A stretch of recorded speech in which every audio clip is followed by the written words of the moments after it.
do a short talk entitled Paleo-Vegan, Strange Bedfellows, ? This is a product of a conversation we were having sort of in-house at Forager about who of all the demographics that are out there might be most readily engaged with all of the things that we're saying about wild foods and how beneficial they are and how in fact desirable they are. And we came to a rather odd conclusion that these two very ill-matched groups of people were the ones who are most likely to want to listen. So on the one hand, vegans who restrict their diet to non-animal products. That's probably the easiest way of saying that, because we tried doing it the other way. It's not really plant-based, because vegans will of course eat mushrooms and algae and even the microbes in fermented foods and so on. So non-animal products is probably the best way of defining vegans. And then the other category is people on the paleo diet, which I think most people who've encountered that school of thought would tend to associate it with consuming quite a lot of meat, although that's clear that's not all there is to it. But obviously there's a big tension between people who think let's eat more meat because that's what our ancestors ate, certainly what paleo folk would say our ancestors ate, and vegans who say let's eat no meat. The great thing is that that there's a message for both of these camps about wild food, and maybe there's a possibility to somewhat reconcile the two perspectives. So why does a vegan need to know about wild food? Well, that's pretty obvious when you look at how a diet has been restricted for a vegan. No animal products, so we're emphasizing plants, mushrooms and algae, and of course foraging is all about discovering many different species of plants, mushrooms and algae. And again, when you start restricting your diet and saying, well, we're not going to eat these things, it's very important that these other things over here that you are eating provide you with everything that you need.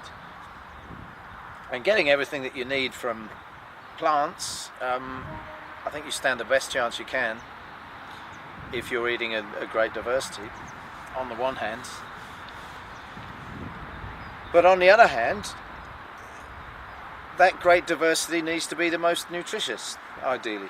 And this is again where the wild plants come in. We see that nutrition tables, for example, produced by the German government, very neatly show how the amount per 100 grams of various different things such as protein, calcium, various different vitamins.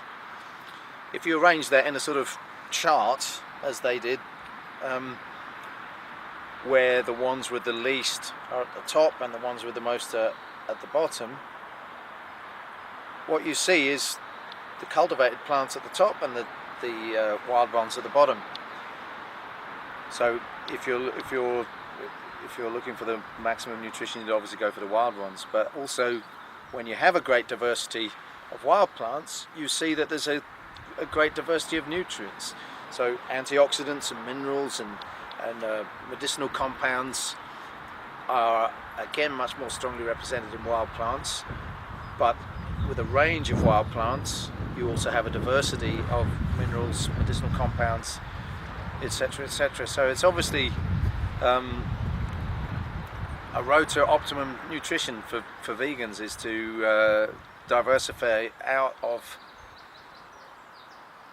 agricultural products, which are, number one, limited in number, and number two, limited in nutritional compounds. So I'm amazed that the vegan community isn't at the front of the queue in terms of seeking out wild foods. So there we are. That's a reason for vegans to eat wild foods. What about the paleo guys? Well, let's have a little look at why people go for this paleo diet. I must admit, when I've been engaging with the paleo material, the thing that I find most compelling is just this emphasis on not eating refined carbohydrates. To me, that's the main thing I draw out of that. And whatever everybody wants to say about, okay, we're not actually the same as we were for hunter-gatherers, we've evolved since then and now we can digest dairy products. I think these points are peripheral, really.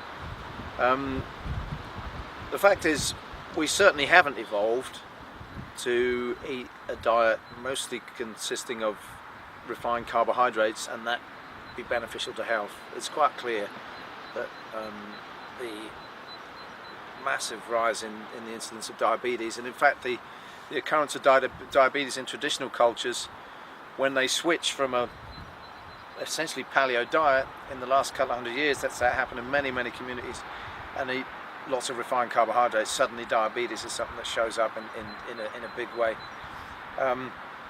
So point number one would be for me the refined carbohydrates. I think the paleo guys have got that right, but what's actually wrong with those refined carbohydrates is just that they don't occur in the form that we experience them in the wild. So you don't find just starch, pure starch. What you find is starch mixed in with fiber and probably protein and probably lots of micronutrients. What we do when we industrialize and process something in this way is we either farm it, like wheat, to have a very swollen starch grain. We breed out the other micronutrients, as we've done with potatoes, which there are potatoes that are much closer to the original wild one that are full of all kinds of phytonutrients and are amazingly good for you. Or we extract sucrose from sugar cane or maize or other sources like that. So we basically create a sort of single thing: starch, fructose, sucrose. Wherein wild products, it's very rare indeed, and the obvious exception of that would be honey, but even honey has got all sorts of complexity to it that refined sugar doesn't, and people simply would not have had sugar from honey on the daily basis that we eat sugar. So here's, to me, the great thing that those guys are getting right, and really it points you back to the same stuff that the vegans need to eat. We just need to eat complex carbohydrates in root vegetables and other plant sources.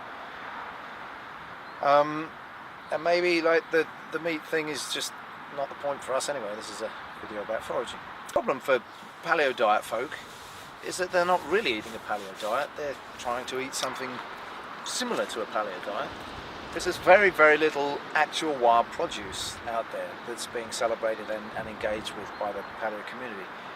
I mean, the exception to that perhaps is something like Brazil nuts. A lot of those are still wild harvested. If you're going to eat the diet of hunter-gatherers, then guys, you want to get out there foraging and engage with the real wild foods, which are super abundant out there. If the paleo and the vegan community are engaging with it, we expect to see a lot of paleo and vegan folk bumping into each other in the forest in the next few weeks and months as this video gets out there.